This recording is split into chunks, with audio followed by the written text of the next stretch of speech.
Masih terkait harga pangan, jelang Ramadan, harga ayam potong di pasar tradisional Pekanbaru Riau mengalami kenaikan. Tidak hanya harga ayam, harga cabai merah juga terpantau masih tinggi. Harga ayam potong ukuran besar atau berat lebih dari 2 kg naik di pasar tradisional Agus Salim, Kota Pekanbaru Riau.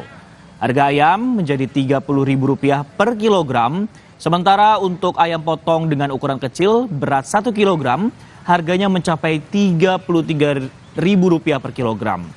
Sebelumnya harga ayam potong antara Rp25 hingga Rp28.000 per kilogram.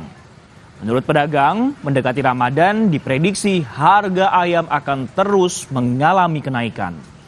Adanya kenaikan itu, pedagang mengaku jumlah pembeli terus turun hingga 50%.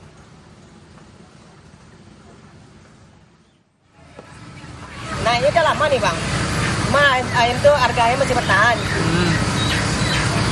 Nanti mau puasa lagi kita naik harga ayam tuh bang, dari gudangnya bang. Karena kalau yang kecil ini peminat banyak, ya dengan besar. Kita lebih besar ini kurang 2 kilo lebih.